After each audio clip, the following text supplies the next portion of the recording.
Alright, everyone. Sorry for that delay. YouTube decided to change up some of its own settings before I started the stream. Let me get to my channel to check the comments.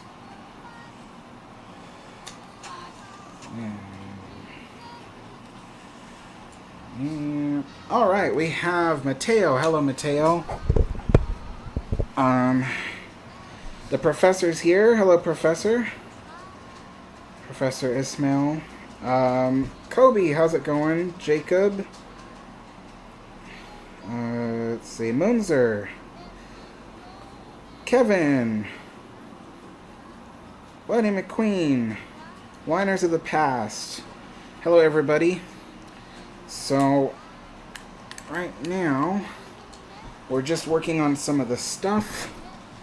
I'm working on what do you call it? The building here. Let's try to see if I can set that down. There we go. As usual, the chat isn't keeping up. Let me see here. Ah, there we go. Hello, everyone. Mateo says, hello, Alex, and your dad. Hello. Shiloh's here. Hey, Shiloh. Alright. Wow. Alright, so I'm just going to continue on doing this thing.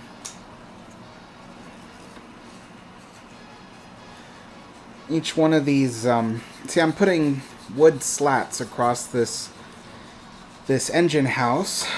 Each one has to be cut precisely to size.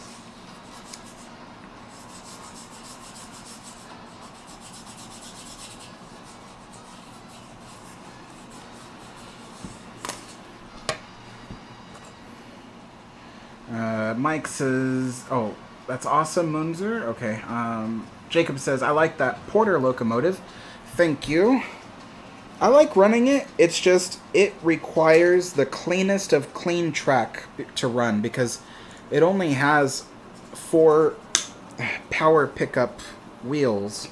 So when there's more wheels, you get better power pickup. So the Forney usually does fine, but the Porter, it needs the track to be just sparkling clean.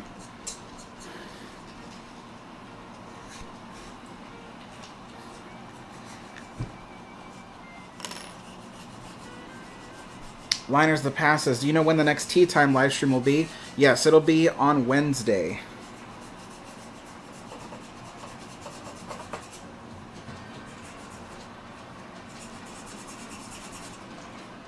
Yeah, the Tea Time live streams are on Wednesdays and Sundays, but on a Sunday like this, where we're working on the model train, I don't have time to set up for tea, so instead we just do a live stream based off of the working on the models.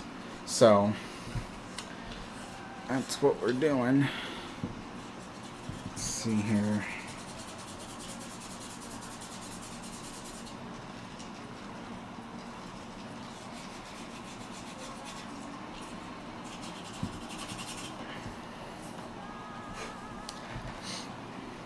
Alright.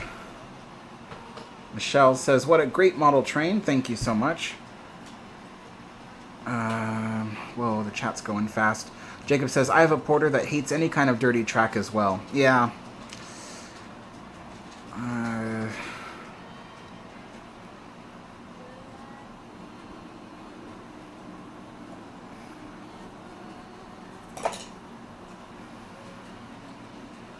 Taylor says, the track is really coming along. Thank you.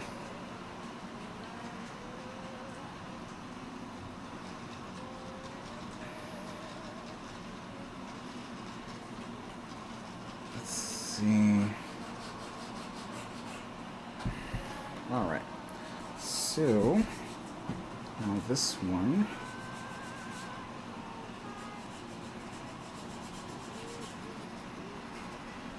So each piece has to be measured and cut individually.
This piece would be perfect if it wasn't destroyed.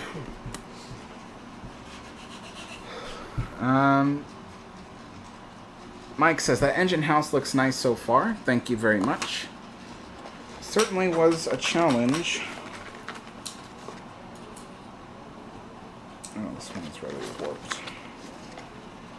Fine. Alright.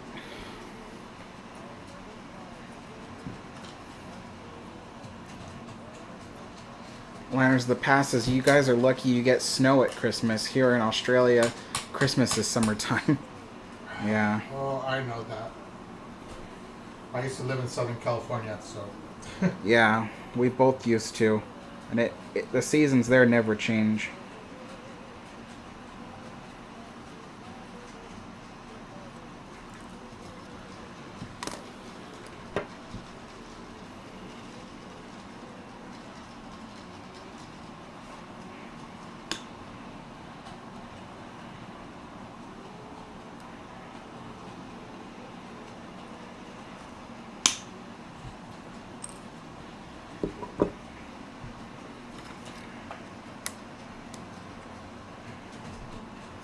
Okay.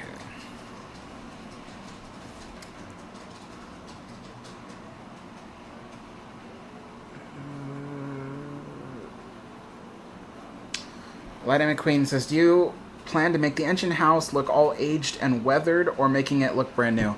So it's going to look aged and weathered, so I have to apply the wood first. Once all the wood is applied, then I will cover it in a special stain that will make it look gray and aged.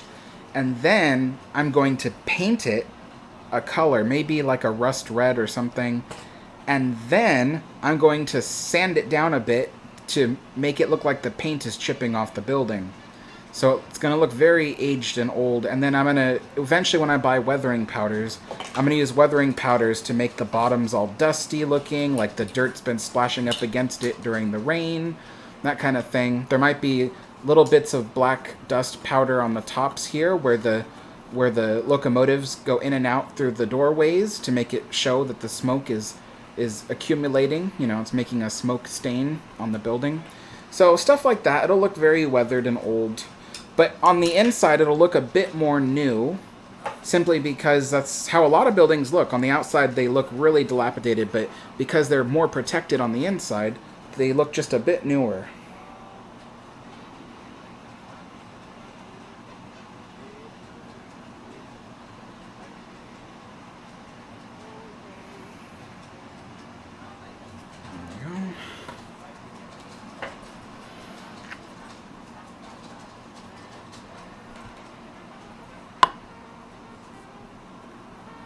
Jacob says, how many locos do you plan to have in there? Just 2 or a few bumper to bumper?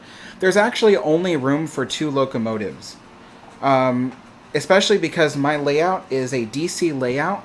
So I have 2 tracks for the engine house. Each track can only be separately controlled. So literally, even though I might be able to fit 2 porters on one side and 1 Forney on the other, I still can't do it that way. There has to be only 1 locomotive on each track, just because of the way DC works.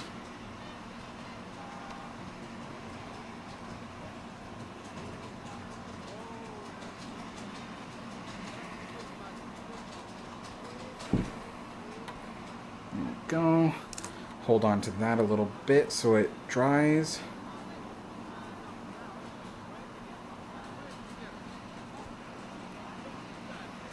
Mike says, what is Dad working on? Dad, you want to explain? So I am working on a building that Alex wanted me to build from scratch. So this is what it looks like. Right now I am working on the frame that will go on top. You'll have to lift it up so you can see. So it will go like this. And so this is what I built right now. And the facade's going to go right up against the building. So right now I'm trying to figure out how I want it to look. And it's going to be a bank slash communication office. So like the telegraph kind of office. So that's what I'm working on. So far I have all this done. Put in a rain gutter right here, this white piece, which will be painted later. I did the frame. You can take the lid off, which is the roof. So the roof is there. All this wood will be painted later as soon as I'm done with everything.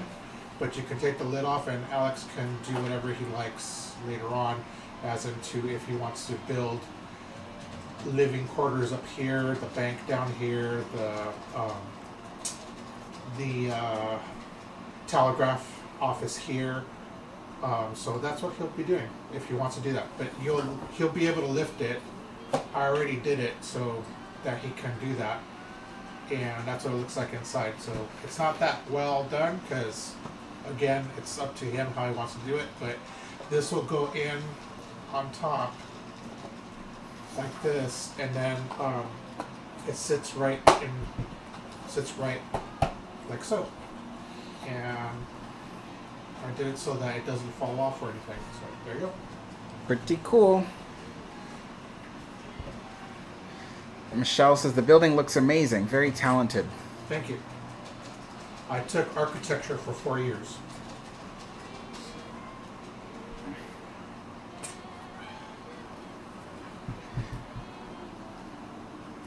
Mike asks, will it be lighted? Yes, so eventually I want to light every building on the layout.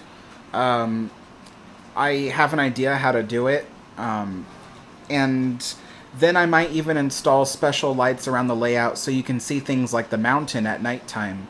So there might be like special hidden LED lights where it can shine up on the mountain and, at a certain color, maybe like a light blue or something to represent nighttime. But yeah, every building will be lighted, so that way when I turn the lights off, the layout will be illuminated and stuff like that. So there'll be lanterns at the passenger depot and stuff like that. So Isaiah says, looks nice, keep up the good work. Barefoot Boy says, how do you know when the layout is complete, or will it be like Disneyland, forever changing? It'll be forever changing. I mean, anybody who builds layouts can tell you that you're never quite done. There's always something to change, something to upgrade. So, it won't ever necessarily be finished.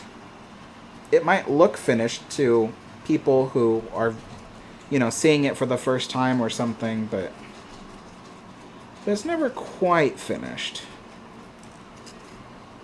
Even my last two layouts, which were technically what many people would say complete when I gave them away, even then I still wasn't finished with them. There was still a lot more to do, but I wanted to move on to ON30 and stop doing N scale. I liked N scale, but you really couldn't do what I'm currently doing with N scale. You couldn't use these small locomotives and stuff like that. They didn't build them in N scale, and they wouldn't have worked in N scale anyway. Too small. Even HO scale is too small for a lot of this stuff, so I really wanted to work with narrow gauge locomotives.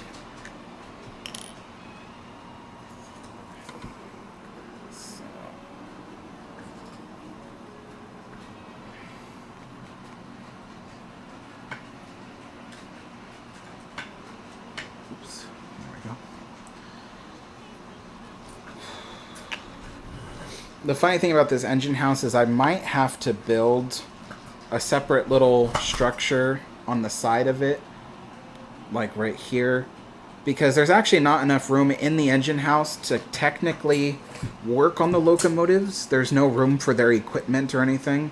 It's a very, very small engine house. So I might have to build that separately.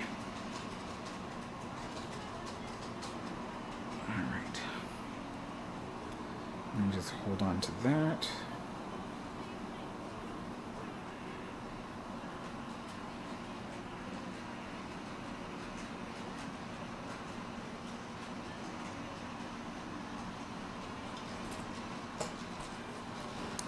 There we go.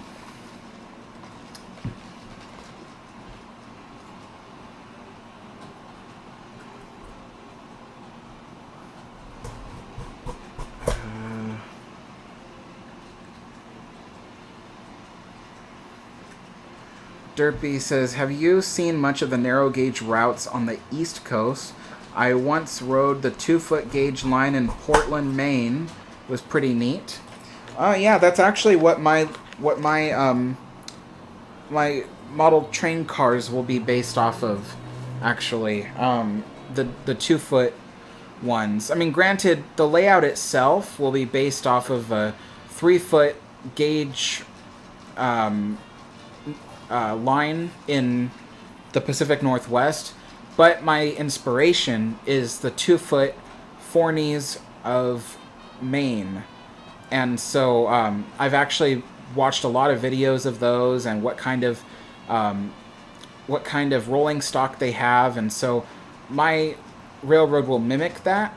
Eventually I'll paint the cars as well, so that way they look more like they currently say like Durango and Rio Grande Western or something like that on the side. Some of them say like, I don't know, what's the other one? Colorado and Southern, stuff like that. I'm going to have to paint over that, and then maybe I'll find someone who can make me decals or something so I can put my own railroad name on there. But yeah, that's kind of what mine is inspired by.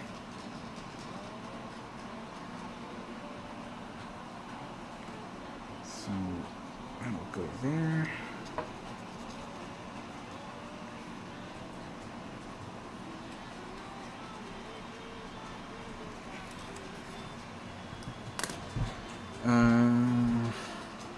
Michelle says the building looks amazing, very talented. Thank you. Rayanne says buildings you're working on look great. Thanks so much. Matthew says I started off in architecture too, but your models are much better than mine. Thanks. Thank you. Daniel says great model. I really like it. Thank you.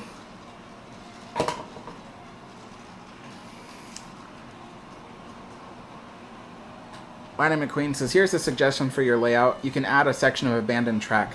Yeah, I plan to do that because I have extra track laying around. I was going to try to connect it to the main line, but that's a lot of work, and I'm not sure I want to do that. So I might just create an abandoned section.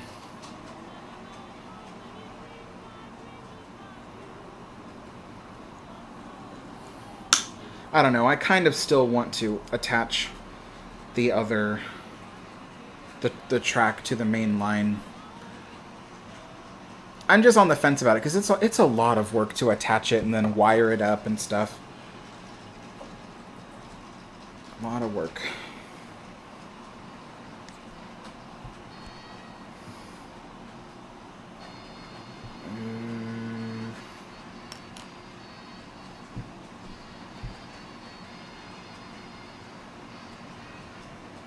Daniel Gomez. Yeah, I know about the Thunder Mesa model. That's Dave Meeks from Jerome, Arizona. He has the layout called Thunder Mesa Mining Company. It's really cool. I do follow his channel. In fact, originally when I started getting into ON30 scale, I actually thought my layout would be a desert theme, which is why for the longest time when you guys saw the mountain work that I did have before I started adding all the plaster, it was cut in a very specific shape. It was going to be like the hoodoos of Bryce Canyon, because I was going to kind of mimic that. But then I kind of went, you know what? He's got that. He does that really well. I'm going to do something of my own. And so that's why I switched it. So it actually goes to show that you can design a layout to look one way, but then go and actually do something completely different last minute, and it'll still turn out nice.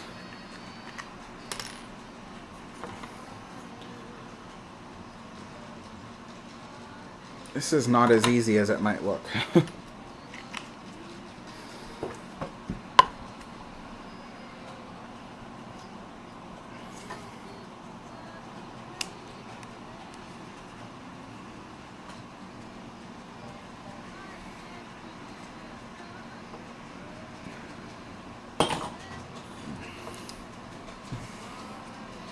All right.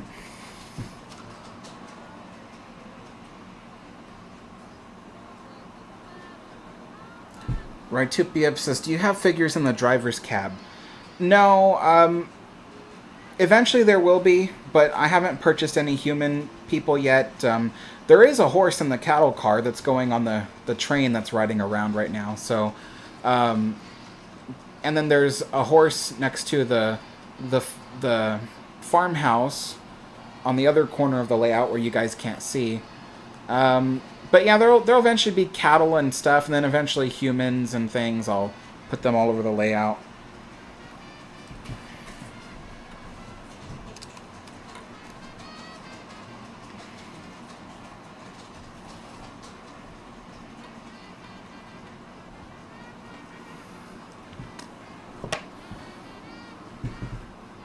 Mateo says, how does your porter hold up running in circles for such relatively long periods of time?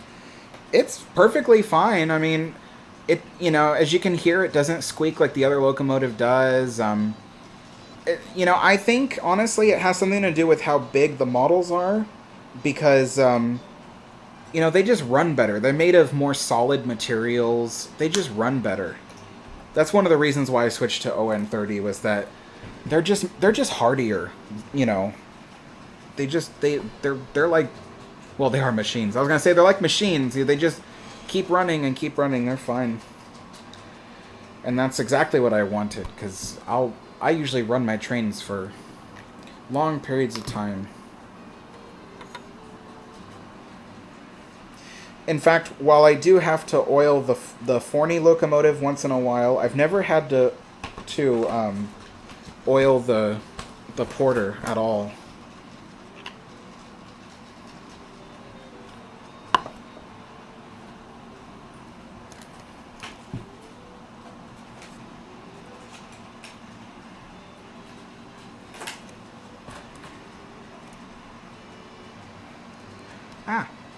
Almost glued myself to the model.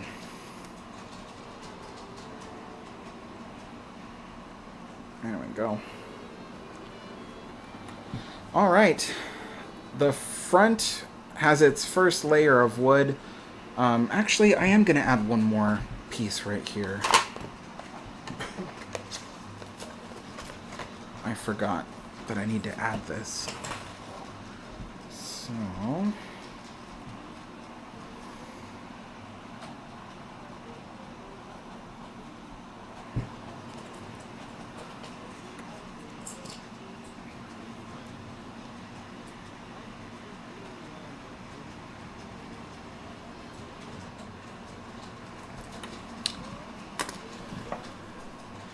And it's easy because when I use these flat boards, they're actually coffee stirs, but when I use these, I can just cut them with wire cutters. So it's actually really easy when I do it this way. If the thicker pieces of wood, you have to use the saw.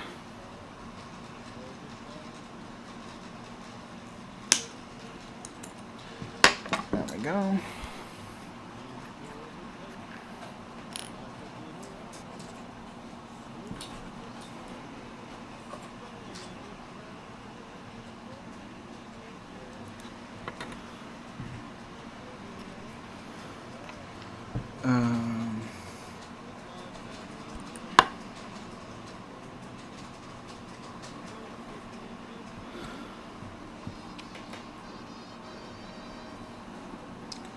Line of the Past says, if Long Beach is trying to make some athletic, I think you mean aesthetic improvements to the Mary, why don't they get replicas of her Art Deco carpet to replace the awful 1970s hotel carpet? Money. When you think about it, when you buy the ugly patterns that they buy for the hotel, those ugly patterns, for the thousands of square feet that they're covering, are thousands of dollars. If they were to replace every one of them with ugly carpeting, it would still cost in the millions. Now imagine going to the carpet company and saying, hey, can you make us a custom pattern? Then they would double the price. So something that could cost $1 million to replace all the carpeting with more ugly carpeting could now cost $2 million to replace it with an authentic looking pattern. And frankly, the city just doesn't have the money to do that kind of stuff. So, They do what they can.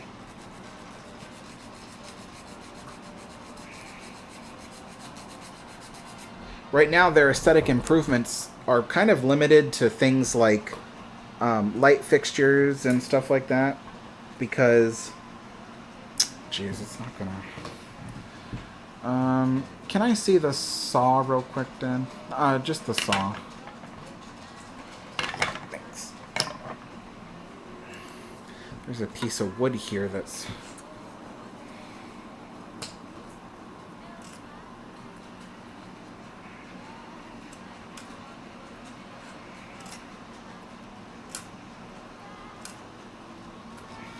I hope that helps. Alright. Try that again.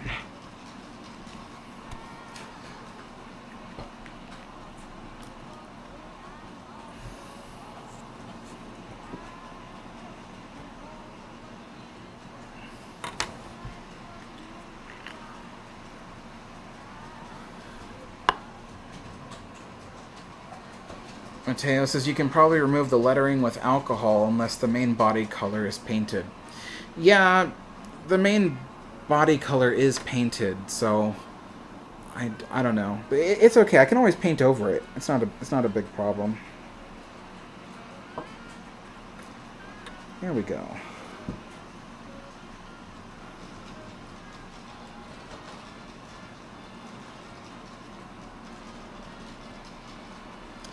Alright.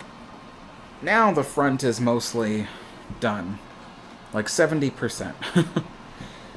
Now I can start working on one of the sides. So, oops. That's what it looks like for now. That's what it looks like for now. It still needs to be stained and then painted and then sanded to remove some of the paint. And then doors will need to be added eventually. I'm really not looking forward to doing the doors, but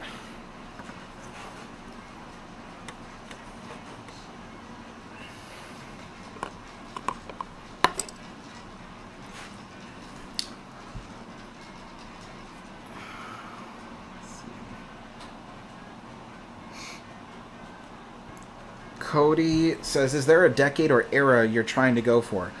Yes. The era or decade will be the 1890s. So anywhere from 1890 to 1900 is what I'm going for this layout.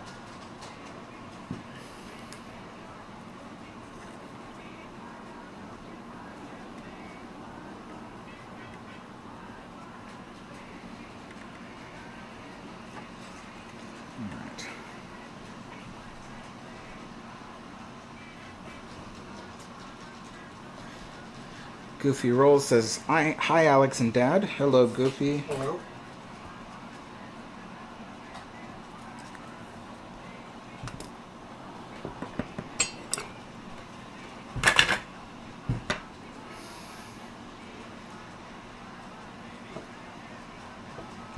Matthew Johnson says, an O-scale Queen Mary would be bigger than the layout. Yes, it would. Someone asked me once, they said, why don't you put a model of the Queen Mary with your layout? I said, because the model of the Queen Mary would be 24 feet long, bigger than my apartment. So there's no way I could fit an O-scale Queen Mary on my layout. I can't even find a place for a small O-scale steamboat. Those 200-foot long steamboats can't do it. Can't even find a space for a 50-foot steamboat. Layout's just too small.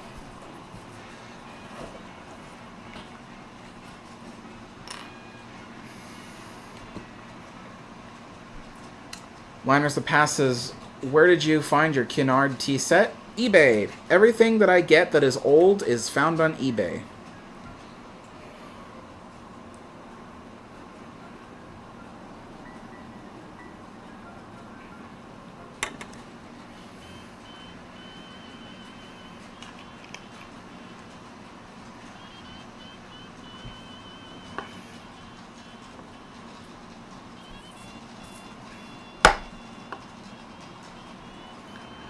Goofy says, "Do you include electric lighting for your buildings? It would look cool in the dark." Yes, actually, each building will be lit as I complete them. So,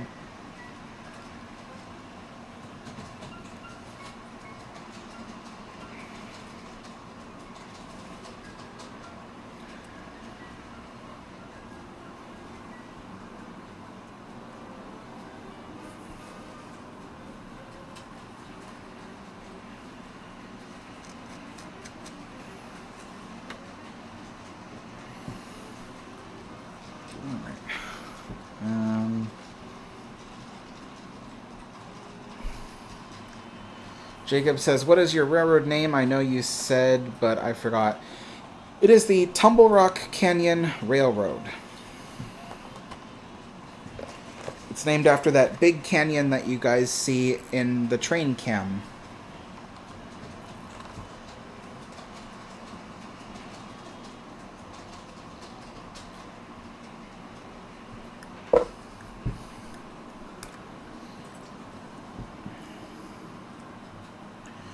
Mike says, "I watched for the first time in a long time. It's a Wonderful Life."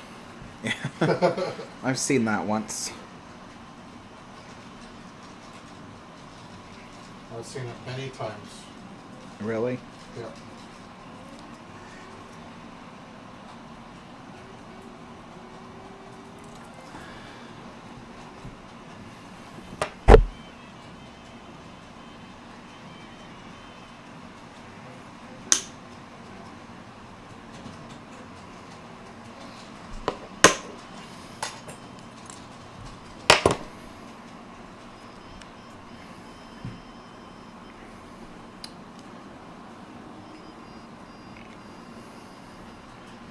Liners the Past says, "I just got a 1950s coffee table to put in my room that my great-grandfather made. I'm trying to make a 1940s, early 1950s style bedroom." That sounds pretty cool. My grandfather used to make furniture too. But bad stuff happened to each piece and now we don't own it anymore.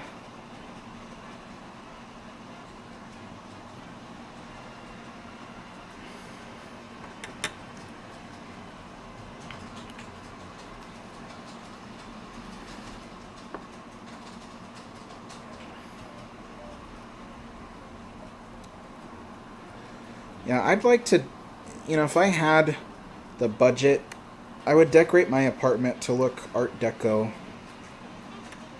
But, money.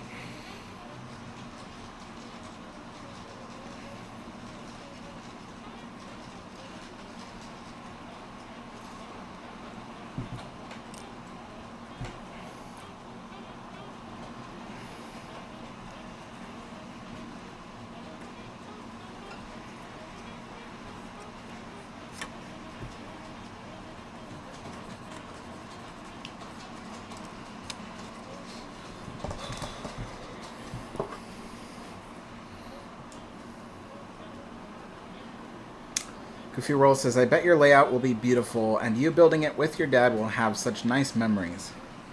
Yes, indeed. How do you feel about it, Dad, building the layout with me? I think he's correct. I think you'll have nice memories. Yep.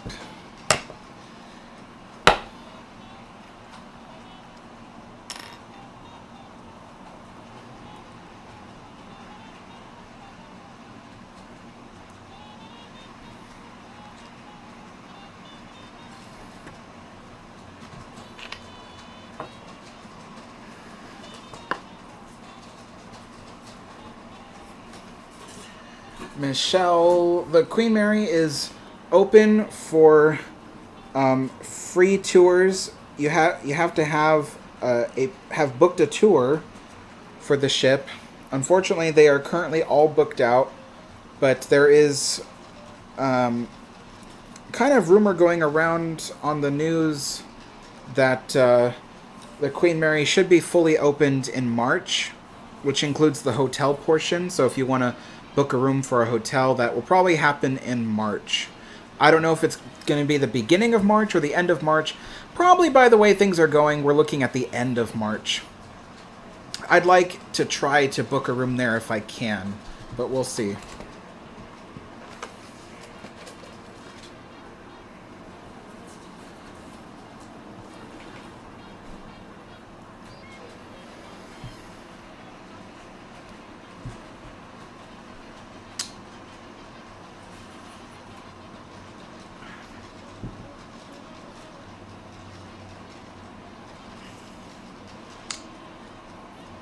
Wonders of the Past says, where I live, there used to be a vehicular car ferry, ran from 1830 to 1974, used cable to pull itself along. The first ferry ran from 1831 to 1928, made from wood, and so rotten on its last trip. And so rotten that on its last trip it sank. Oh, wow.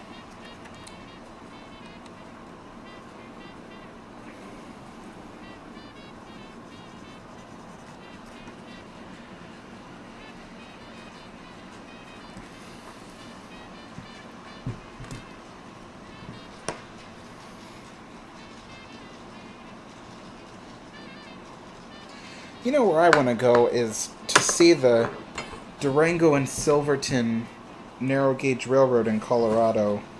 I've been watching videos on that recently, and I remember before the pandemic happened, my friends and I, we were making plans to go. We were gonna book our train journey, and then we were gonna book our rooms. And it was funny because I'm a little bit, I don't know what the word is, I guess superstitious about things, but while we're trying to do this, it was just every step of the way we would take one step forward and two steps back. And, you know, I'd try to book the room, and then the thing we were going to book was all booked out, so I had to try for another day and things like that. Just every time we tried to do something to make the trip happen, it just was not happening. Just something would happen right up at the last minute, and we wouldn't be able to do anything. And I told Chris, I said, I'm a little bit superstitious. I believe that when simple things like booking a trip like this becomes so difficult, I think that it's just not meant to happen. And he's like, oh, that's crazy. I'm like, no, it's just not, something is not meant to happen. And it turned out that soon after I gave up on booking the trip, that's when we had all those closures across the country for COVID. So, I had no idea that the country would be all closed up, and, I could have wasted my money booking all that stuff. And so I was right. It was just not meant to happen. That's funny. Something like that almost happened to me. Really? Yep. I was planning a trip with a friend from work to go to Japan, and the date that I had booked was on March, and or was it March?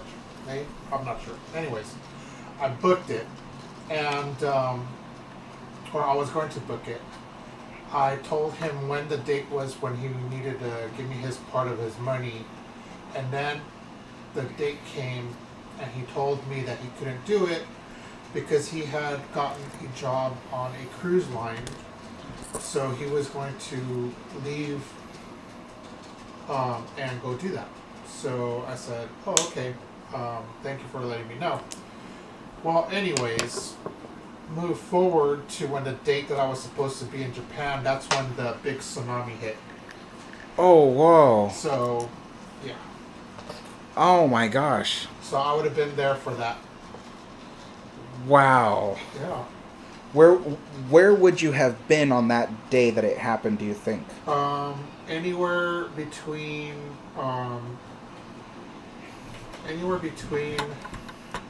Tokyo and Sendai area, which Fukushima, Sendai area is where I wanted to go because I wanted to go see some old locations. I want to be off the beaten path. Yeah. I don't like doing tourist kind of things. So I'd have been there. and that's exactly where the tsunami would have hit. In that area. Jeez. Yeah, there is. Yeah. I've always, yeah, when simple things like booking a trip, just, getting your reservations for something becomes unusually difficult, I get superstitious about the fact that maybe it's just not supposed to happen then.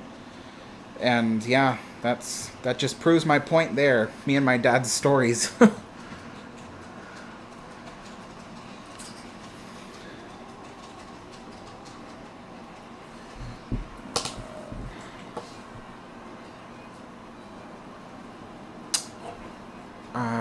Oops. Jacob says, "Are you scratch building all your buildings?" Um, I guess I can't say yes because I recently purchased two buildings. Uh, we went to the Columbia River Gorge Model Railway Club in Portland. They were having one of their annual open houses, and it happened to be their 75th anniversary or 70th. I think it was 70. Well, I got the paper right here. Let's see. It was 75th anniversary. Columbia Gorge Model Railway. And they ended up when they found out that I work with O Scale, the guy asked if we wanted to go upstairs to see more stuff that they could probably give me for a cheap price, because pretty much they don't get very many people that go there and purchase O Scale stuff. Most people are into either HO scale or N scale. So anyway, point is that we went upstairs. I looked around for stuff. I found two buildings that I thought would look really great on the layout, and I got them for very, very, very cheap, like dirt cheap. And so yeah, but everything else will be scratch built to fit the layout. I mean, when you work with ON30 stuff and you're doing this vintage narrow gauge layout, you kind of have to build everything from scratch, because anything that you buy is going to be too modern looking, or in some cases toy-like. I know Lionel sells a lot of O-gauge stuff, but Lionel looks like toys, and I don't like the way Lionel stuff looks. So, but yeah. Right.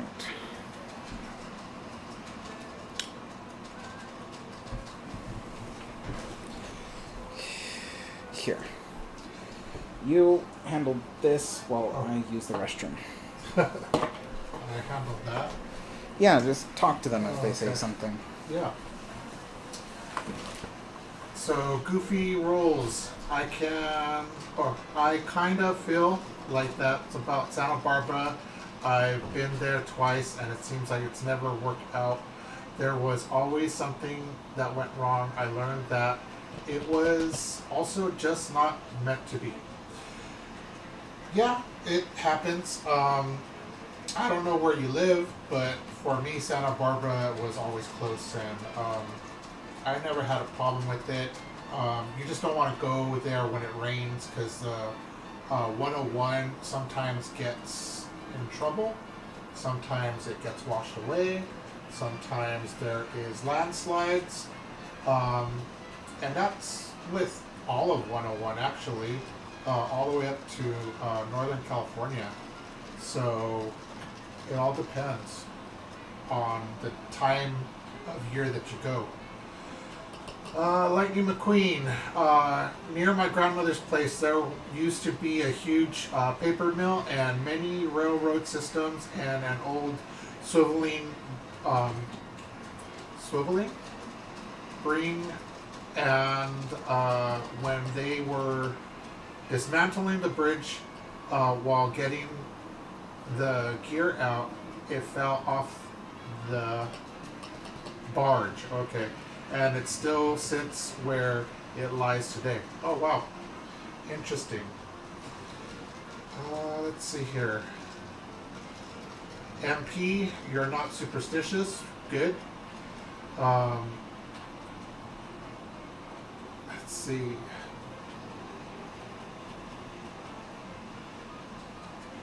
So Jacob H, you finally were weathering your rolling stock and buildings and look so much better. That's great. Weathering is great. I have a thing about weathering. So weathering is good to a point. I don't like to over weather things. I don't really like to over weather things. I see a lot of modelers that do a lot of weathering, like on planes, on trains, on any kind of vehicle, to make it look weathered. And I think sometimes some people go overboard on weathering. I think so too. I like weathering to look at the seams of the vehicle or plane or anything like that. I like that kind of weathering so that you can see the details of something. Things that are over weathered, I would say an engine, something that smoke or fire comes out of. I would say that would be something that you can over weather. But as for the actual texture, like this building right here, I'm going to weather it with some thinned out gray so you can see the bricks on it. I don't like the white that's on there, so everything that will be weathered will go into that white cement and make it look gray, and then it'll also make the bricks a little bit dirty, but not too dirty. Again, I don't like over weathered things, so weathering, it all depends on if you're doing something that is historical and you know it's super weathered and it's super dirty and that kind of thing, okay. But when you're trying to display something and you want people to look at it, I think what you want to let them know is you want to let them show, or you want to let them see the detail of what you've done. And over weathering doesn't give you that detail, so that's why I think a lot of people over weather things, and I just think that you need to be cautious about that.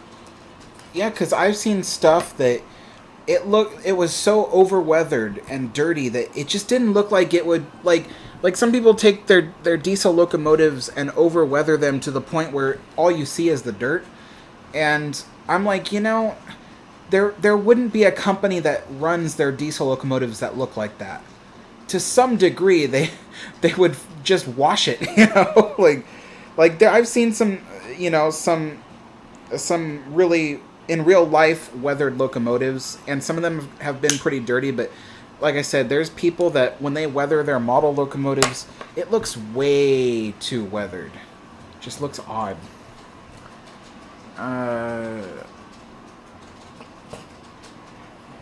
Spirit says, "Hey, is that your dad?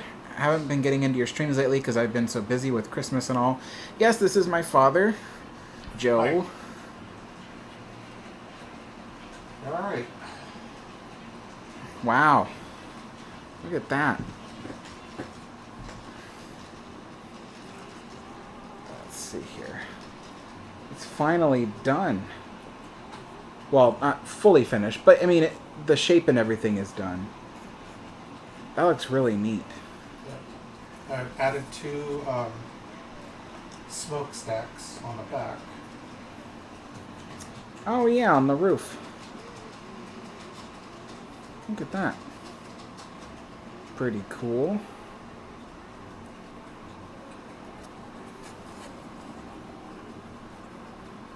And there's the bottom.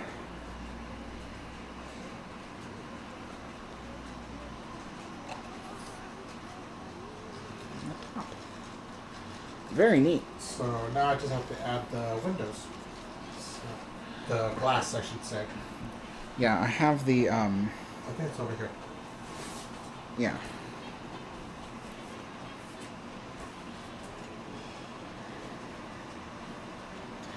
Michelle says, "Looks spectacular. Once it's finished, it's going to be amazing." Yes. Yeah, it looks really great. Mateo says, that looks really slick. Very Pacific Northwest Old Town. Yep. Yes. That's what Alex wanted. Yep. I definitely want this layout to look very Pacific Northwest.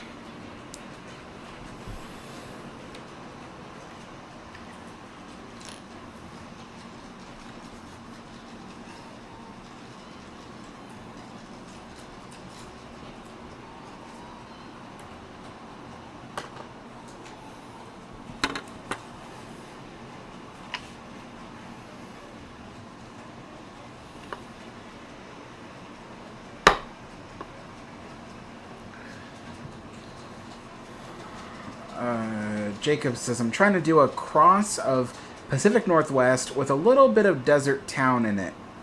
That'd be pretty cool. You know, technically there is desert here in Oregon and Washington.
Alright.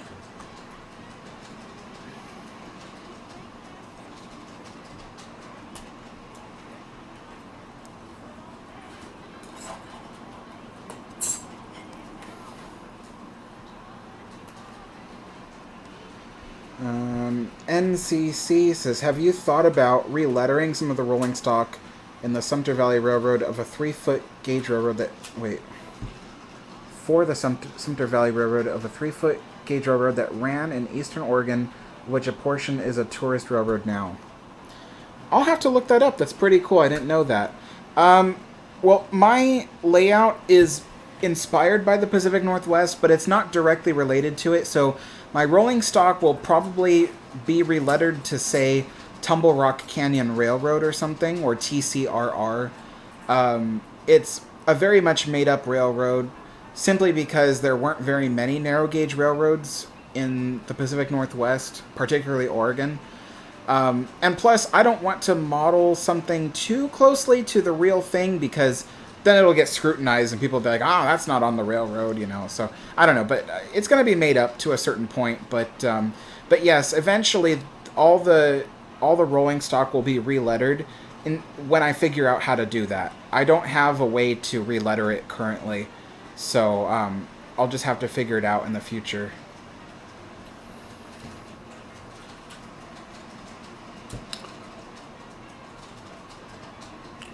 Goofy says, when you do the door, are you going to use tiny hinges or have them glued in place? I've been considering that, and the reason is I want the doors to have hinges. You know, that'd be nice to be able to close the doors and protect the engines from dust and stuff like that. But the other problem is that when I installed the tracks, I installed them too close together. And so they're already permanently glued down, and I don't feel like ripping them back up and redoing that whole thing. So I've had to build the engine house really narrow, with the two doorways very narrow. The engines almost don't even clear the entrance into it. They do, but just by a hair, quite literally, like the width of a hair. So I'm afraid that if I install doors with hinges, the hinges might actually make it so the engines won't be able to fit into the roundhouse or the engine house. So I may have to glue them permanently open, and I can do that without installing hinges, and therefore, make it so it doesn't impede the engine's ability to enter. Plus, another thing I didn't account for when I designed this was that the eaves of the roof. Where's my roof? Right here. The eaves of the roof kind of extend downward a little bit.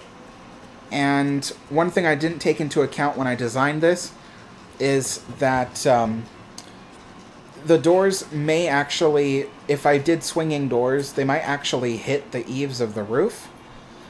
And so I've already installed those. I don't think it will, but you just never know. I don't know. Maybe it won't. But, I don't know. So it's something I'm considering, but I haven't made a solid decision yet as to whether they will. I know exactly how I'm going to do it if I do install hinges. I have a special piece of plastic that happens to be the same diameter as one of the little tubes I have, and I can use the tubes and the plastic rod as hinges, and I can install those and make them look like they belong there. So, but I haven't fully decided yet. Yeah.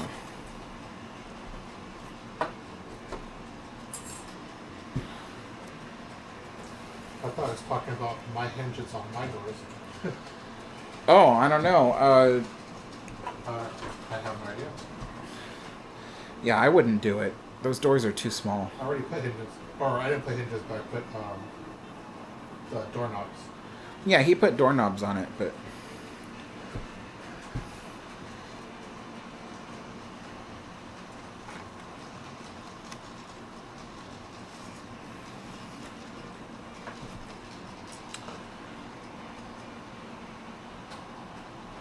Mateo says, that brick building particularly reminds me of a few I saw in the Dalles and McMinnville.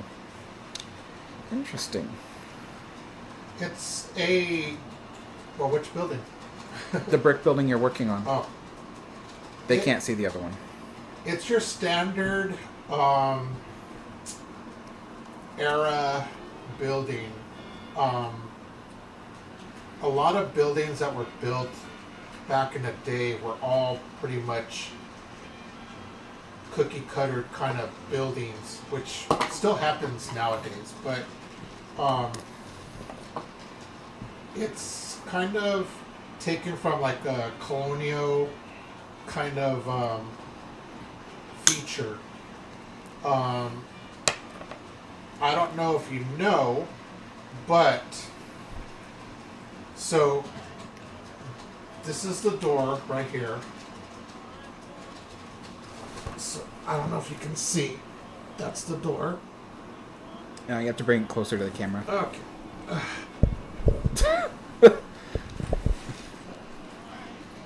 So this is the door.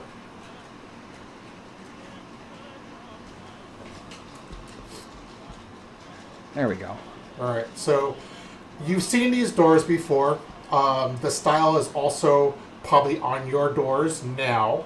The crisscross is actually modeled off of, believe it or not, it's religious. So if you look at your door, your front door, your door to the bathroom, the door to whatever door you have in your house, if you see those crisscrosses, I don't know if you all looked at it, but it is religious. You're seeing the cross pretty much. So since the United States was built on religion, that's what people used to do, is they used to make that kind of crisscross kind of thing to basically say, this is a Christian house, or it's made by Christians, or it's whatever. But you're looking at the cross of Christ, and that is still modeled throughout nowadays. So you'll see it now. I mean, it's already here in Alex's apartment, that's what it is. So that's what it's modeled after. So you'll always see those kind of buildings, or these kind of buildings anywhere. So whether it be old-fashioned 1880s, Victorian, that kind of thing, you're going to see all those things. So that's what it's basically modeled after.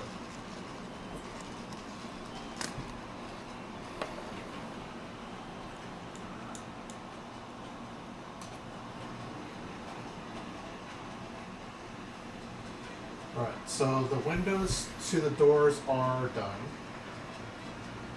Now for the windows on the building.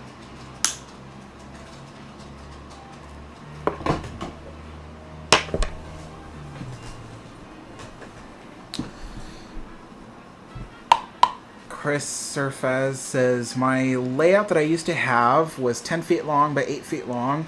It was a shelf layout in HO scale. It was set in the late 80s, early 90s. Interesting.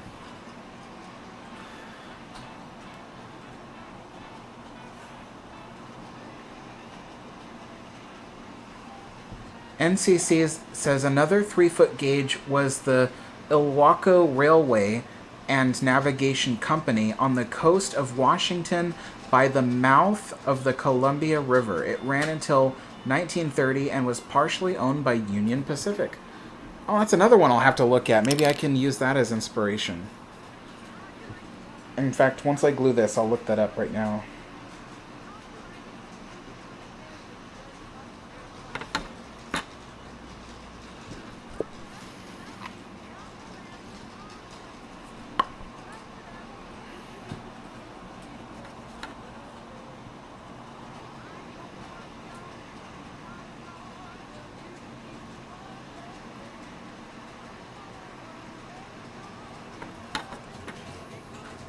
Alright, let's see. What was it called again? Ilwaco Railway and Navigation Company. Okay.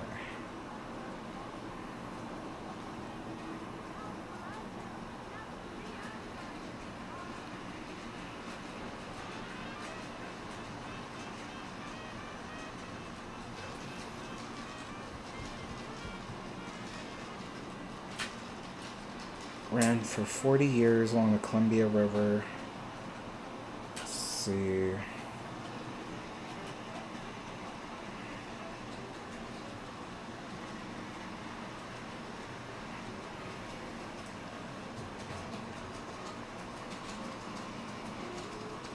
Oh, wow. Wow, for narrow gauge along the coast, they had some pretty large locomotives. Nice locomotives, too.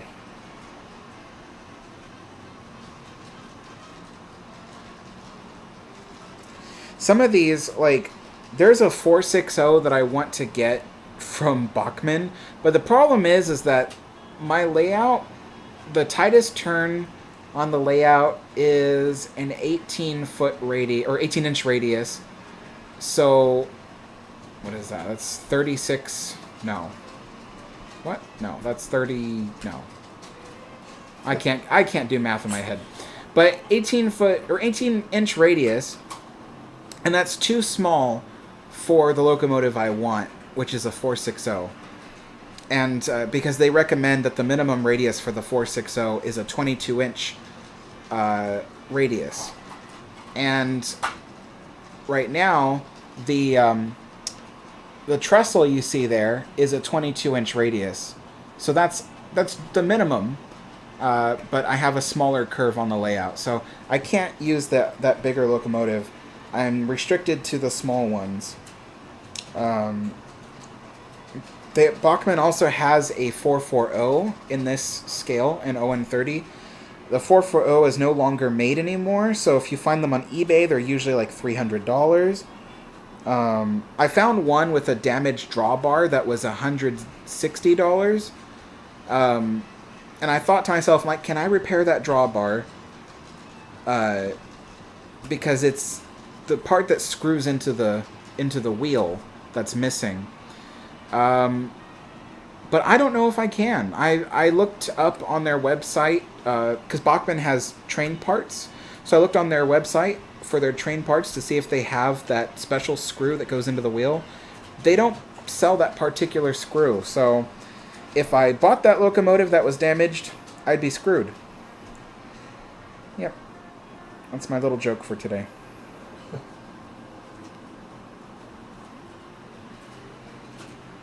Wow, the navigation company also had little tiny steamboats for the Columbia. Oh, these are really cool. Yeah.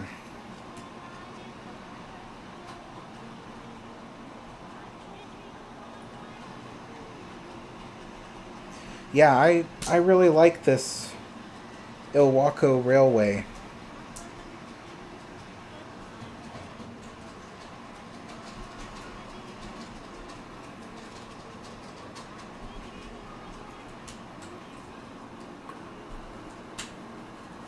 That's pretty cool. Alright, back to the comments.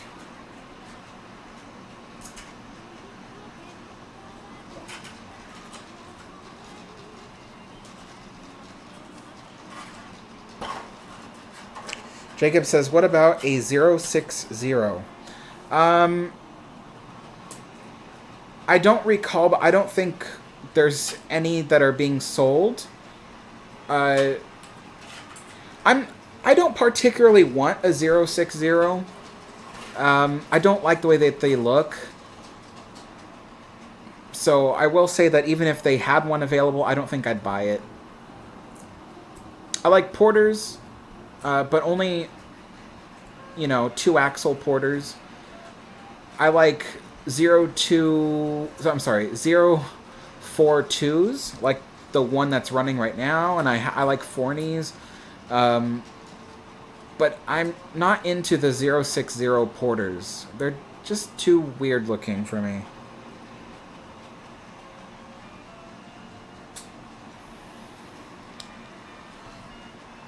Alright, let's see, back to work. Alright, so this one can fit here.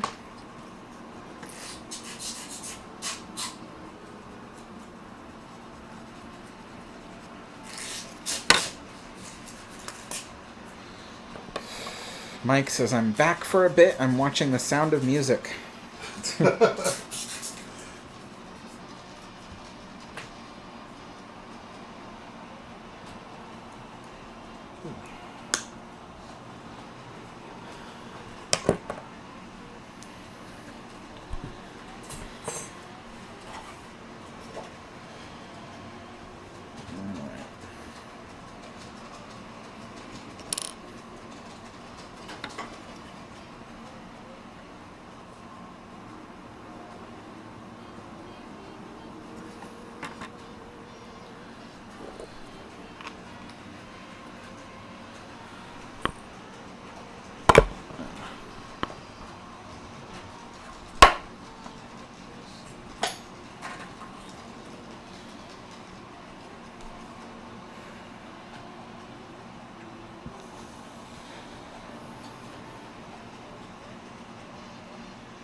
It was funny, my friend Steve the other day, Steve R, or Expedition Steve, if you've seen him on my channel, the other day he told me he had never seen The Wizard of Oz before. This guy is your age, Dad. Yeah. And I'm like, you've never seen The Wizard of Oz? And he goes, no, I've never wanted to. I'm like, it's really good. And he's like, oh, maybe, And, but the funny thing was, he was like, well, what's really weird is, there is like, he's like, for some reason, people associate it with Christmas. He's like, why do they associate it with Christmas? And I told him that, before there was VHS, before there was DVD and stuff like that, they would rerun the movie on television, and they always reran it in December Yeah. So it just became associated with Christmas simply because of the time of year that they reran it on TV. Yep. So I thought that was pretty interesting because when I watch Wizard of Oz, I don't think of Christmas, but do you, Dad? Um, not anymore. Um, but yeah, you're right. It used to be ran in December, part of Christmas movies. I don't know why. Your aunt loves loves Wizard of Oz, so that's her favorite movie. Um, and but yeah, I mean, I remember it being aired during Christmas time, so yeah, I think that's why people associate it with that. And Expedition Steve is in the chat laughing because I singled him out. So you're welcome, Steve.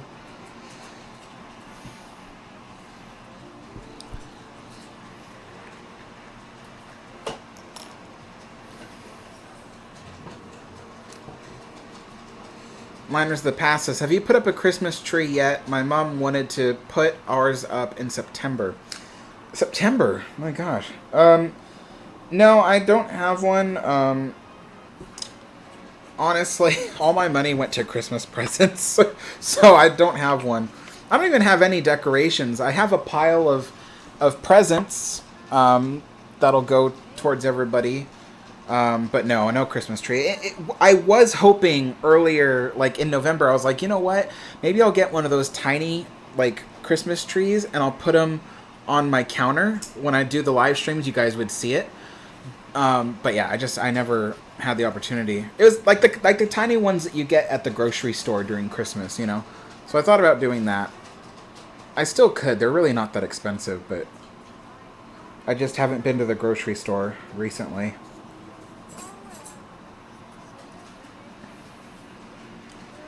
Plus, your sister has one, anyways.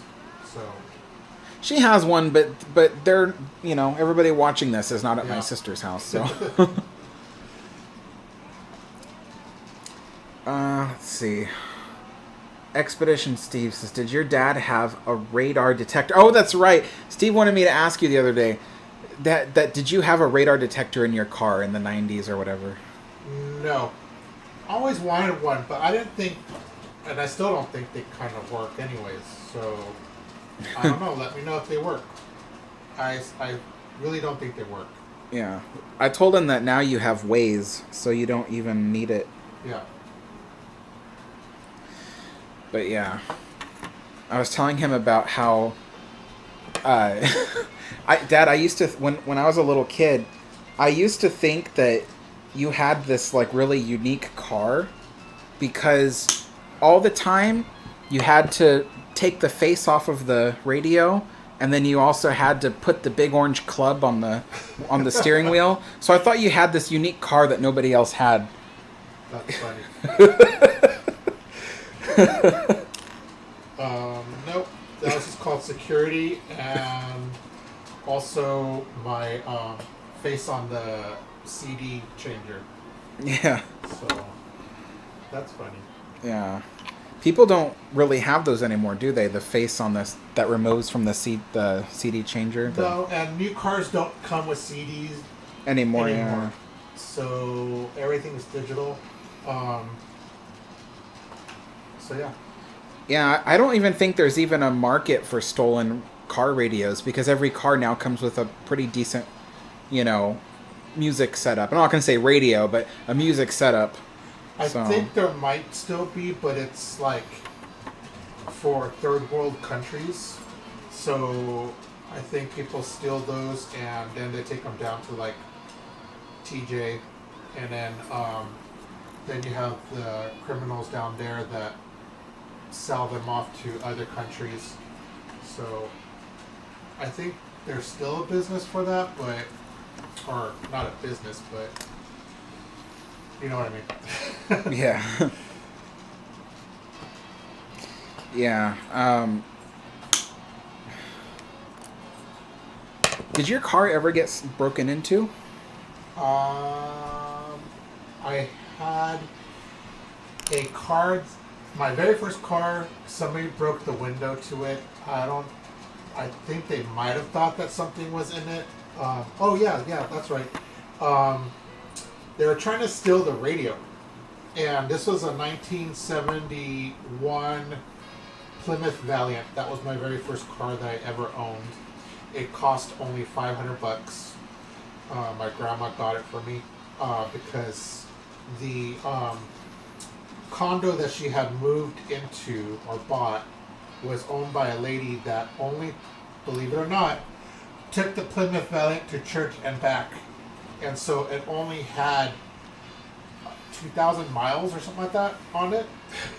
Wow. So that's, I think, that was the car that I talked about in one of your live streams where my friends and I had to actually hand crank the engine by the fan belt.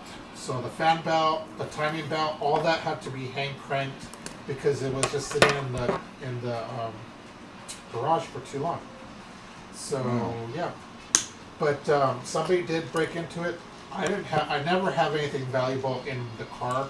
Always remember to take away your valuables and never store them in your car. Yeah. And always remember to either put them in your trunk so that people don't look, especially now because it is Christmas and you might be buying some Christmas gifts.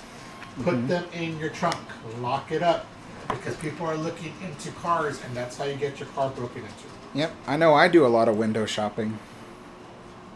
You do a lot of car window shopping? Yeah, just kidding. So be careful because Alex is looking in your cars. Yeah. Just looking for a good gift for my family for Christmas. Let's see. Derpy says, are you going to use static grass or would that be a bit too pricey?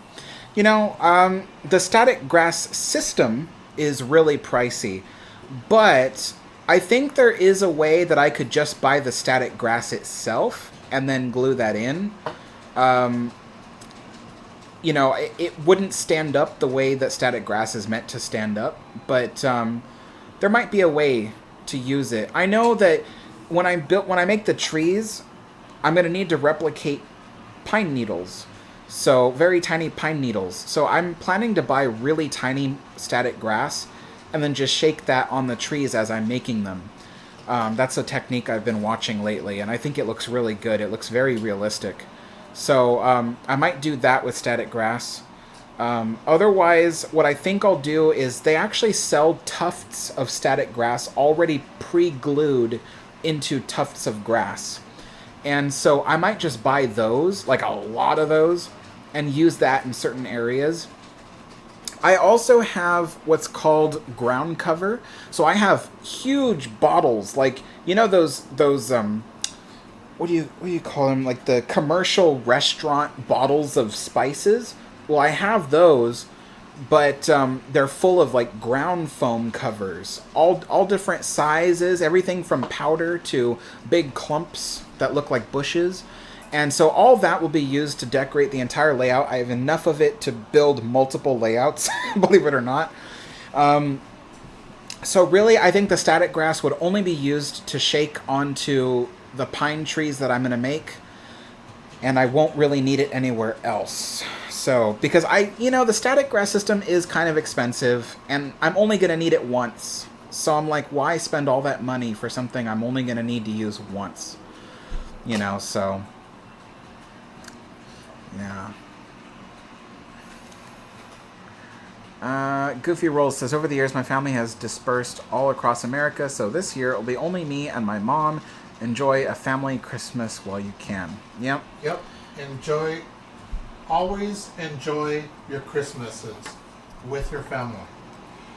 The way I brought up Alex and his sister was family is blood.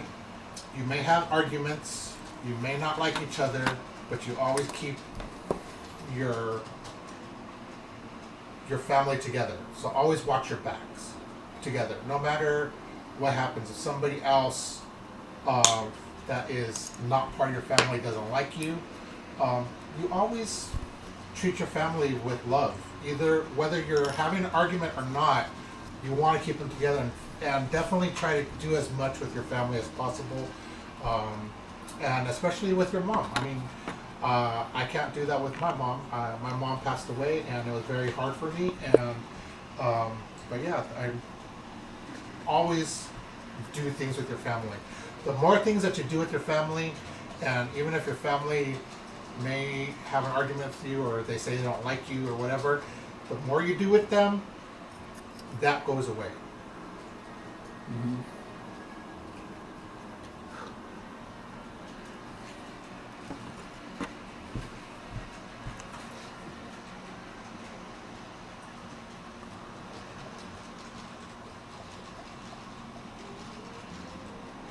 Derpy is referring to your story about the car, saying, "Isn't the whole only driven from church and back a storyline from an episode of the Andy Griffith Show? I think it was Barn got scammed out of a car by an old lady or something." That's what I thought so too, but believe it or not, this old lady did that. And actually, my grandmother knew her because I come from a very religious family, and they always went to church. So, yeah, I thought it was funny too. I thought it was a joke, but apparently this lady did that. So It was the car that did Jesus's work. probably.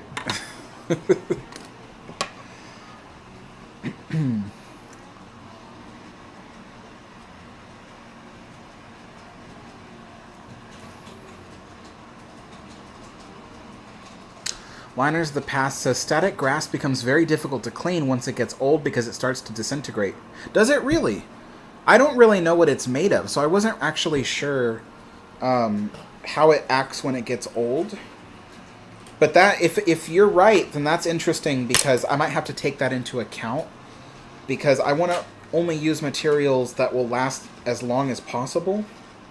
Because my layouts do need to be cleaned quite often. I've actually considered getting an air filter for my apartment to filter out the dust, just so that way I don't have to clean the layout as often. Because everywhere I've lived, they get quite dusty. So, and I have this product. I forget what it's called, but it's a glob of neon glue, goop. Like, it's like a goopy glob. And you use that. It's called the dust dabber. And so you rip off a little piece, and then you just dab that all over the layout and roll it around to mix it, and then dab it again, and you do that until it turns black with dirt, and then you rip off another piece and repeat. And so the dust dabber is really good at getting the dust off of the littlest nooks and crannies without destroying your layout.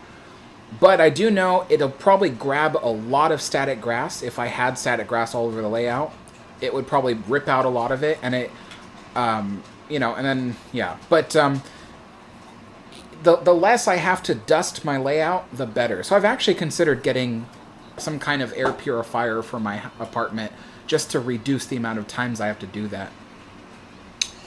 But those can be pricey.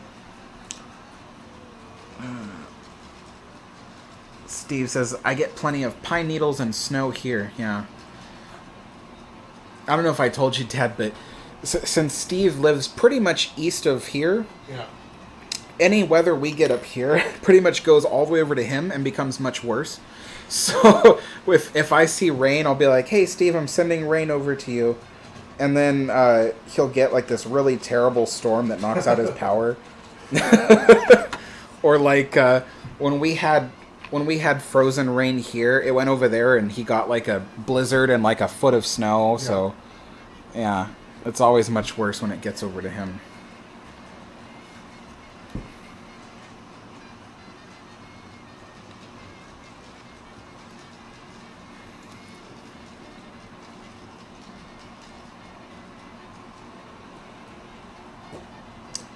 Chris says, on my layout that I had, it had 150 trees and about 2,800 corn stalks. Wow. Yeah, that's a lot. So you did farmland? He described his layout earlier, but I didn't read it out loud. Let me see. It was mostly scenery of forest and cornfields with 2 railway crossings. It was, and that was the one that I think he said was based off of the 80s and 90s. Yeah, the layout I used to have was 10 feet long by 8 feet long. It was a shelf layout, HO scale, set in the late 80s, early 90s, with a bunch of diesel locomotives like GP40s, SD 45-2s, and 28 freight cars. Wow. Pretty cool. He had a simulated gravel road by using sand and small bits of dry gray clay. Yep. Wow.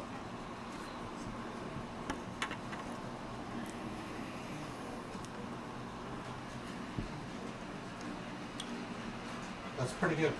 Mm-hmm.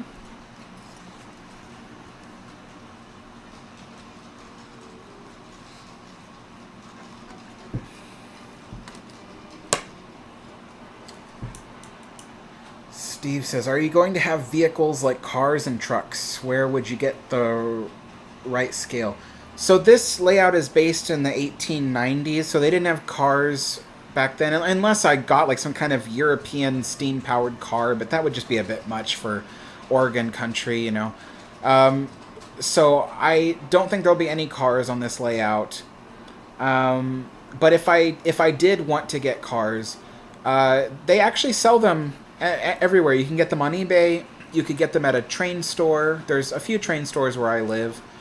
Not very impressive, I don't think, but you know, there's also hobby stores where they probably sell train supplies and stuff. So you can pretty much get stuff like that everywhere. And there's also kits for building O-scale cars and trucks. So if I really wanted to, I could buy a kit. The kits are kind of expensive, which is kind of weird because if you get the fully assembled ones, they're cheaper. Like, that's weird. But I have considered maybe getting like a early 1900s like Model T or something, you know, but I don't know. I don't want to. So many people do the early 1900s layout, like, you know, 1900 to 1910, and then they usually put cars or something in there, and you know, I kind of want mine to stay 1890s. You don't see too many of that around. So there was a time where I considered that my layout would be a tourist attraction based off of a town that pretty much hasn't changed since the 1890s. But then the thought did come to me that I'd have to put cars in and a parking lot for the visitors. And I'm like, I don't want to put in a park. Like, you know, Steve, you have my old layout. There's a big parking lot in there, and I thought that was cool for the time, but then I was kind of like, I don't want to have cars on my layout. So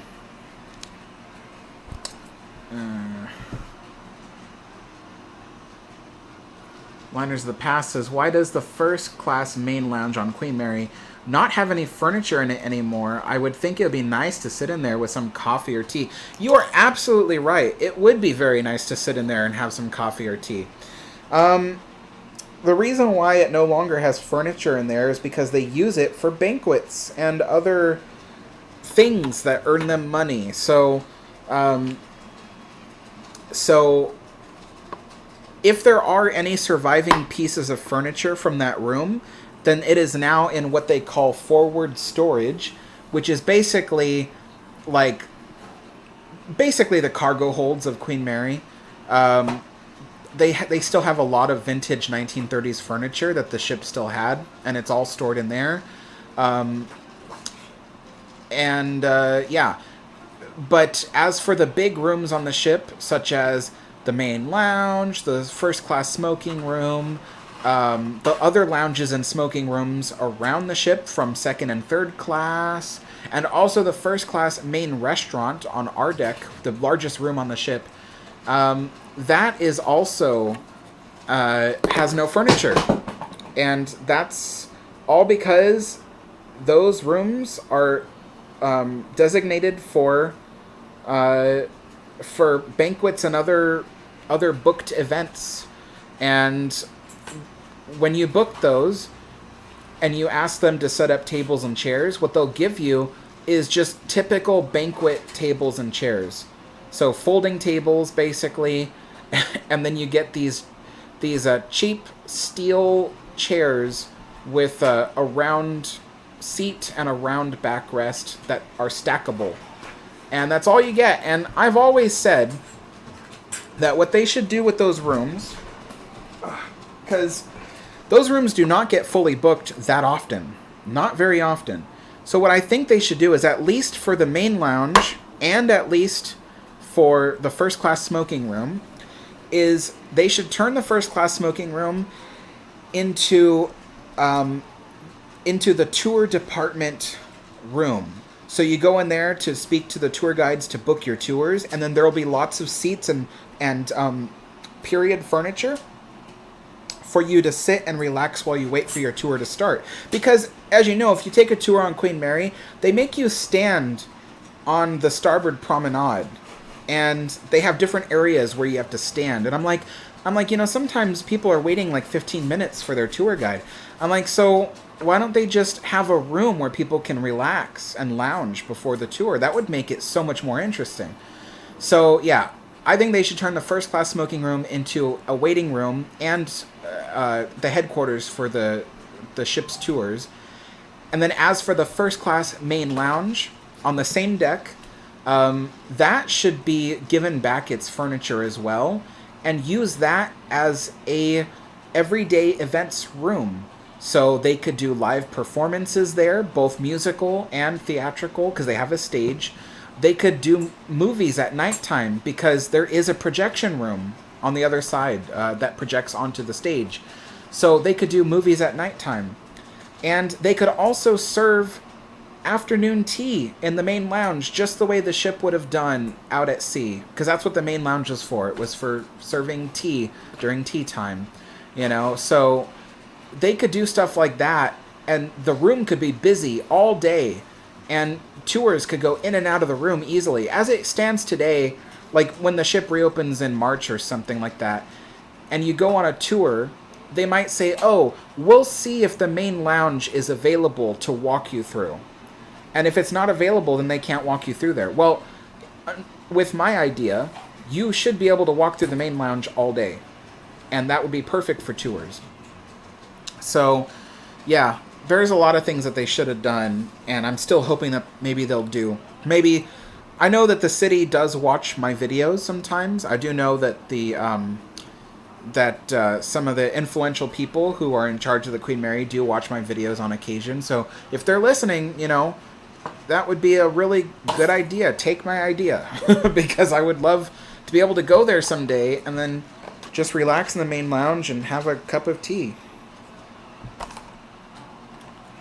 And, you don't have to buy new furniture. You guys still have all that 1930s furniture in the storage. It might need to be refurbished, but, it's all in the storage.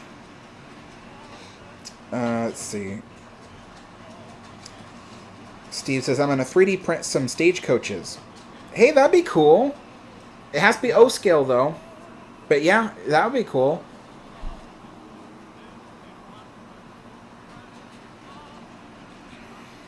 Yeah, stagecoaches, wagons. Horses. A manure cart, even. Yeah. Manure. I hate manure. Oh, yeah.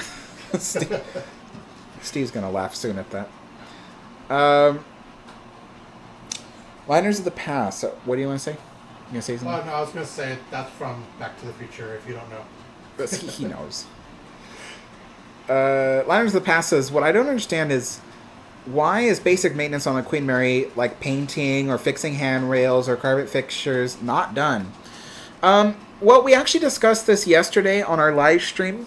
But basically the gist is that ever since the Jack Rather Corporation was awarded a 99-year lease by the city of Long Beach, ever since then, all maintenance of the ship has been deferred to the leaseholders of the ship. So whatever companies took over the lease of the ship since then were in charge of basic maintenance. Now, private companies, they don't know how to operate museums. They don't think of what they do as a museum, you know. If you operate a hotel, then all refurbishments you do to the hotel will result in some kind of monetary return. So let's say you upgrade all your hotel rooms, and you know what you'll get is you'll get more happy customers, and then in the end, in the long run, you'll get more customers coming to your hotel. So that's how they see things. They see things as a, here's the money we're going to put into it, here's what we're going to get back in return. Well, with a museum, like I was saying yesterday, with a museum, sometimes there's things you have to put money into that just won't give you money back. And a lot of that is basic things like restoring an exhibit or something. And just because you restore an exhibit does not mean more people are going to come and see it. It might just be the same amount of people. So when it comes to stuff like that, those companies don't want to invest in basic maintenance because certain things, they don't see it having a monetary return. And so that's the problem with running a ship like the Queen Mary by a private company, is that they are not going to treat it like a museum. They're not used to doing that. So, yeah, even Disney is, is responsible for the problems that the ship has had with deferred maintenance, because even they didn't want to do things the right way, because that's not what they do. You know, when Disney upgrades a ride, they do it because they know that by upgrading the ride and changing stuff on the ride will bring in more people. And it's true. Ask any Disney fan that goes to Disneyland. Every time they add stuff to a ride like Pirates of the Caribbean or whatever, it draws more people in. Well, imagine telling Disney when they were in control of the Queen Mary, hey, spend $5 million and upgrade the paint on the outside of the building. And Disney says, okay, well, will that bring in an immediate return? People go, no, but it'll make the place look nice. And Disney says, well, then we're not going to do it because that costs money and it's not going to give us a return. So that's why things like that have traditionally not worked out for the Queen Mary, because the nature of companies is to be a little bit greedy. So, yeah.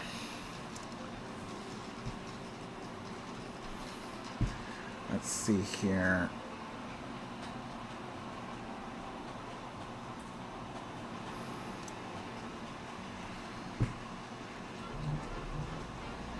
Jacob says, my layout is based on an alternate reality where steam is still the main source of transportation. There's very little diesel work. It's essentially based that the diesel was tried and failed. That's interesting. I've never heard of something like that, but yeah, that's pretty cool. Let's see. Chris says, my layout had 2 farm homes and 1 barn. Pretty neat. Derpy says, is your railroad going to have a little telegraph office by any chance? I find that Marconi stuff particularly fascinating. Well, yeah, the building my dad's working on right now is a telegraph office. This side right here, and this side going to be the bank. Yeah. So, there you go.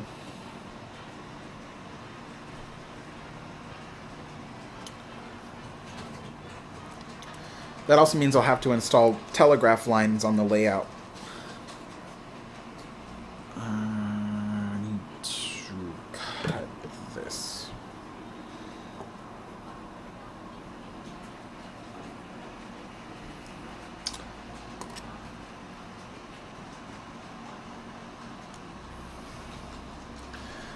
Miners of the Past says they could do all of that. They just needed to have a good management plan, maybe a manager who cares about the history of the ship, or someone with maritime knowledge. See, right there, Liners of the Past, that's the problem. In the recent past, there's been no good management plan. There's been no manager who cares about the history of the ship. And there's been no one with good maritime knowledge who's been associated with the ship directly. So there you go. That's part of the problem, is that, yes, it can be done, but that's the reason why it hasn't. There just hasn't been people that have been brought on to care. So, let's see here.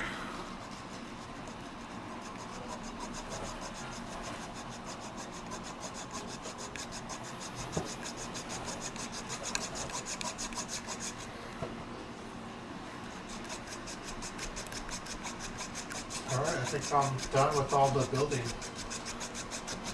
Now it's just time to paint. Cool. So there you go, guys. Let me, It now has the glass. there you go. Has the glass. Has the facade. Has the smoke pipes for the indoors. So For that's the moon of Endor. Yeah. Now it's just time to paint. And then I'm done. Alright. Cool. I like the way it looks. It's really neat. Yep. Came out good.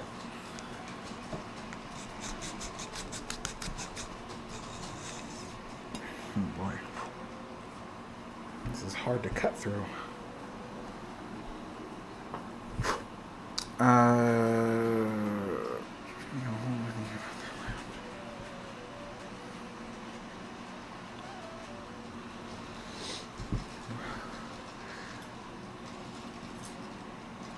Derpy says you should definitely make a whole video on that lounge idea. I have in the past. I don't know if those videos are still available, but I did in the past. Mark says, "Hey Alex and Alex's dad, lovely to see you both toiling away." Thank you. Steve says, "Haha, your dad, Back to the Future, LOL. Yeah, I found a bunch of Western stuff I can 3D print for you. Just have to paint them." Yeah, I can paint them easy. We have the technology.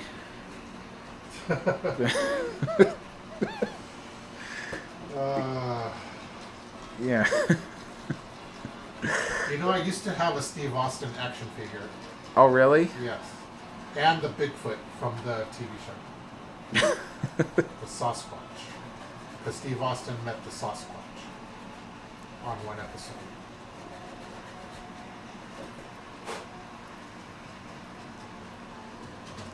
NCC says, "I wish there was a Queen Mary version of Titanic Honor and Glory." Yeah, I wish there was too. You know, the Titanic Honor and Glory team did say that in the future, after they're done building their Titanic game, that they would be interested in doing the same thing for the Queen Mary. So that would be interesting, but, you know, so far it's taken them 10 years. They still haven't completed their game. So, you know, if that's anything to tell, we might be quite old by the time they finish their Queen Mary game. So, but it would be cool if they were able to do that. Liners the Pass says, "When the Mary came to Long Beach in the conversion, did they do anything to her aft engine room or the last existing engine room?"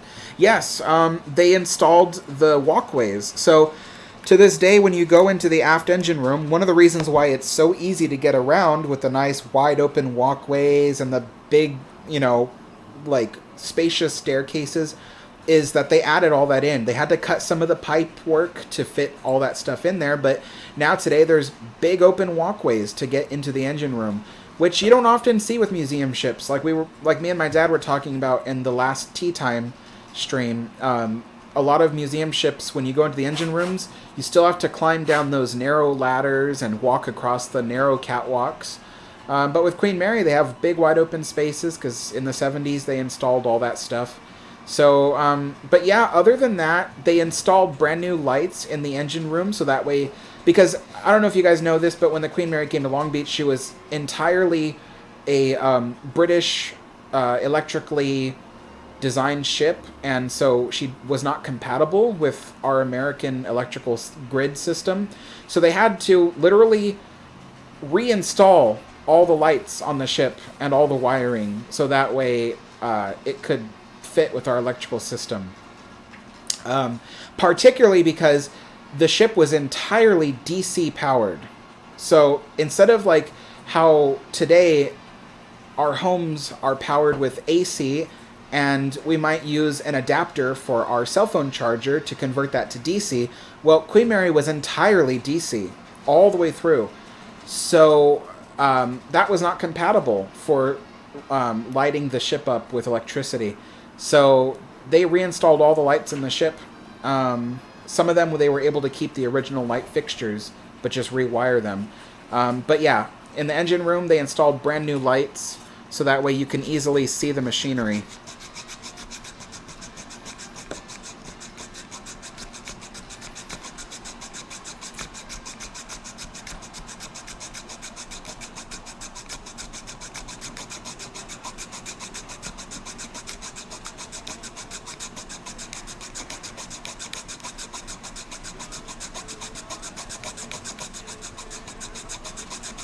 I forgot how difficult it is to saw lengthwise through these coffee stirs. Yeah. There we go.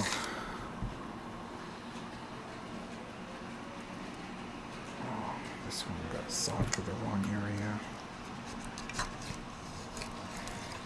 There we go.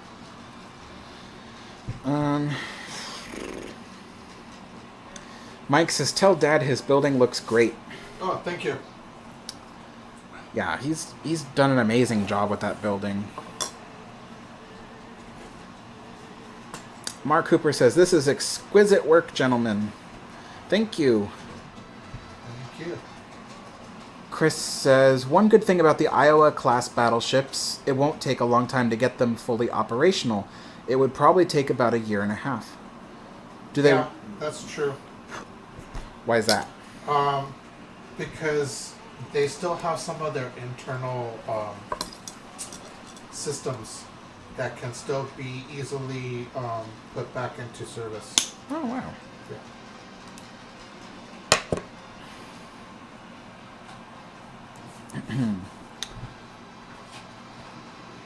Raiden says, "What is your opinion on SS Keewatin? Have you ever been there? If so, what was it like?" I actually really like the SS Keewatin. I've not been there. So for those that don't know, Keewatin is basically a mini ocean liner. She really is built for storms, just like an ocean liner would be, except that Keewatin is specifically designed for the Great Lakes. And Keewatin was built, I think, 1907, I think, if I have that correctly, and is still one of the last examples of a classic ocean liner from the Titanic era. Unfortunately, SS Keewatin, as well as she has been maintained, she closed due to COVID-19 and has never reopened again. She's in good enough shape to reopen. There's nothing wrong with that. But supposedly the company that owns her now just has not been interested in reopening her. And it is a matter of curiosity. The nonprofit that maintains the ship is also confused as to why the company just won't reopen the ship to the public. And some people believe that the ship may actually be in the process of being sold to another city. And they want to prevent that because they want to keep the ship on the Great Lakes. My friend Chris from LMG Vids, he was going to visit Canada, and so he said, "Oh, if Keewatin's open, or if they'll let me have a private tour," he says, "I'll go and film it, and that way I could make a video on it." But he could not get a hold of the people who own it, and so yeah, he had to go to Canada and couldn't see the Keewatin. So yeah, it's unfortunate. You know, Keewatin is one of the last of her type of ships. So, but it is a beautiful ship. So if anybody's never heard of SS Keewatin, Google it. You know, look for the Google images. It's a really beautiful ship. Ryan G says, "How would you move your layout if you needed to?" I've had to move it actually. Let me go ahead and turn the camera. So the layout, and you probably can't tell, but the layout is actually built. So my friend Steve, the Expedition Steve, who's been in the chat talking to me, he's the one that built this. I gave him my old N-scale layout, and in return, he built me this custom one that I kind of designed it myself. I told him what I wanted and specifically what shape it should be and everything. And so he built it for me. And basically, it's essentially a table, and it sits on retractable legs. So the legs can fold up into one piece to be carried out of a building. And then the table, even though it is 4 feet by 8 feet in dimension, you can just, hold it vertically and then move it out of the building. And so, yeah, I've done that. This is probably the second time it's been moved since I've had it. So, I made sure that when I asked him to build it for me, I made sure that that he could do it. Why is this not zooming in and out? Uh-oh. The zoom feature on my camera stopped working. But yeah, so... It's so weird.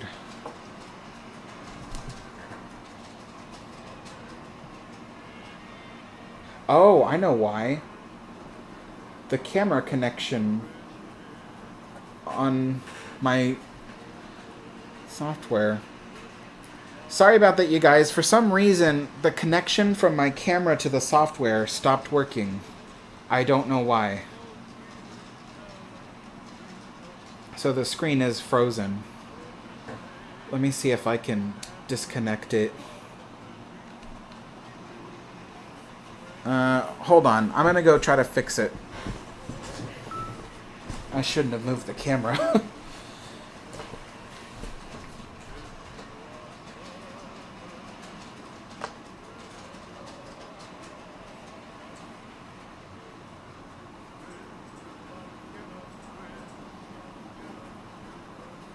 Oh boy.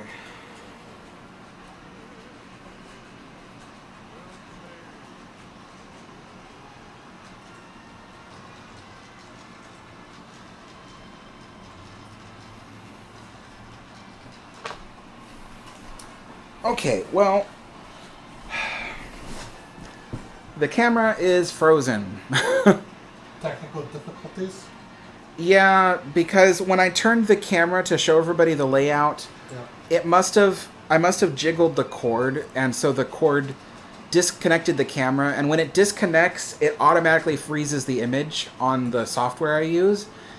And so even though I reconnected the cable, it's still frozen. It won't unfreeze unless I stop the live stream and then restart it. Oh. And if I stop the live stream, then the live stream's over. So, yeah. So, sorry, you guys. The main camera is no longer functional for the rest of the live stream. So I'm actually going to have to just end the live stream because we've been on here for a while now anyway. It's been an hour and it's been almost 2 hours on the live stream. So, yeah. Sorry about that, you guys. I shouldn't have turned the camera to show you the layout. But anyway, thank you guys all for watching. There will be a video where you guys can see the progress on the buildings that we're doing. There should be a video for each building, actually, so you'll be able to see that. But yeah, I guess I will see you all on Wednesday for the afternoon tea. So yeah, Mike, the train is still showing because that's a separate camera. That's a different camera. The main camera, the one that's pointed on my dad, is the one that was disconnected when I rotated the camera. So anyway, yeah. The software is fine. It's just that the software does not like it when you disconnect the camera in the middle of the live stream. Otherwise, it freezes the image. So, but anyway, thank you guys for watching, and I will see you all next time. Bye-bye. Bye, everybody.